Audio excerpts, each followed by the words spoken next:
চোরের ১০ দিন, গৃহস্থের ১ দিন। তো এই কথাটির সাথে আজকের যে গল্পটি বলবো, এই গল্পটির সাথে একদম হুবহু মিলে যাবে। আপনারা প্রথম থেকে শেষ পর্যন্ত শুনেন, শুনলেই বুঝতে পারবেন। তো আজকের এই কাহিনীটি আমাকে এক ভাইয়া পাঠাইছে। তো ওই ভাইয়াটি একটা কোম্পানির মালিক ছিল। তার কোম্পানিতে ৭ জন কর্মচারী ছিল। ৭ জন কর্মচারীর মধ্যে একজন ছিল তার খুবই বিশ্বস্ত। মানে সে তাকে অনেক বিশ্বাস করত। একদিন ওই মালিকের তার ছেলের হচ্ছে জন্মদিন। পরে জন্মদিনে ওই যে বিশ্বস্ত কর্মচারীটা ছিল তাকে হচ্ছে শুধু একাই দাওয়াত দিছে। পরে ওই লোকটি হচ্ছে আসছে এবং একটি উপহার নিয়ে আসছে। কিন্তু ওই উপহারটি ওই বাচ্চার জন্য নিয়ে আসে নাই কে। উপহারটি নিয়ে আসছে ওই মালিকের বউয়ের জন্য একটি হার নিয়ে আসছে। তখন ওই মালিকের বউ তো মানে উপহার পায় তো অনেক খুশি হয়েছে গা। এবং ওই কর্মচারীকে তার অনেক ভালো লাগা জায়গা ওই একটা উপহারের কারণে। তার তার মধ্যে কি হয়েছে, তার কিছুদিন পরে হচ্ছে ওই মালিকে একটা কাজের জন্য হচ্ছে দেশের বাইরে যেতে হয়। তখন ওই কর্মচারীকে বলা যায় যে তুমি তাহলে একটু বাজার টাজার লাগলে তারপরে অন্য কোনো কাজে হচ্ছে সাহায্য সহযোগিতা করু। তখন ওই কর্মচারীর মনে তো মানে সেই আনন্দ যে এমনিতেই মোটামুটি হচ্ছে মালিকের পয়টা গেছে গা, তার মধ্যে হচ্ছে এখন আরও আরও সুযোগ পাইলো। সে হচ্ছে বিদেশ যাবো গা, এখন তো আরও সুযোগ, তার মধ্যে হচ্ছে আরও অনুমতি দিয়ে দিল বাসায় যাওয়ার। তো পরে মালিকে তো গেল গা, ভাইটি হচ্ছে বাইরে গেল গা। তখন ওই কর্মচারী যে আসছিল সে তো মালিকের বউয়ের সাথে ভালোই প্রতিদিনই যায়, বাসায় যায়, বাসায় গিয়ে কথা মতো বলে, ফুর্তি মূর্তি করে, বুঝিনি তো কোন ধরনের ফুর্তি।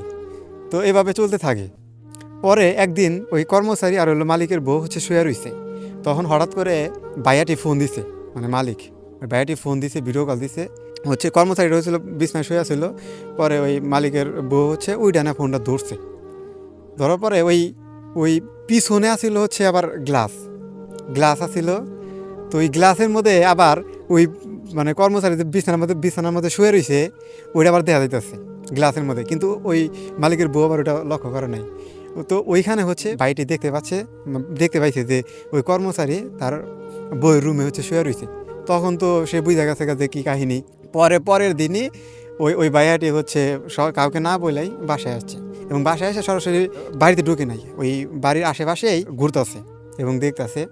পরে ওই ভাইয়া ফোন দিছে, পরে ফোন ধরতে হচ্ছিল তার ছেলে ফোন ধরে বলতেছে যে আম্মু তো ওয়াশরুমে আছে, ওয়াশরুমে আসলে পারা ফোন দিব না। পরে ওই মানে ভাইয়াটি বলছে যে রুম কি খোলা আছে, পরে বলছে যে খোলা আছে। পরে ওই ভাইয়াটি সরাসরি কাউকে না বলে চুপি চাপি মনে করেন যে ওই রুমের ভিতরে ঢুকে খাটের নিচে পলে রয়েছে। পরে তার কিছুক্ষণ পরেই ওই কর্মচারী আইয়া ওই মালিকের যে বউ আছে, বউর সাথে অন্তরঙ্গ মুহূর্তে মানে করবার হয়েছে। তখন হচ্ছে ওই ভাইয়াটি খাটের তল থেকে বাইরে সরাসরি ধরছে। যখন ধরলো তখন হচ্ছে ইচ্ছা রকম তো মানে মারটু তো দিছেই দুইটারেই, দেওয়ার পরে কাজী ডাইকা এনে বিয়ে করে দিছে। এই হলো কাহিনী। ভাইয়া কিন্তু তাকে অনেক ভালোবাসতো, কিন্তু সে তার ভালোবাসার মর্যাদা রাখতে পারে নাই।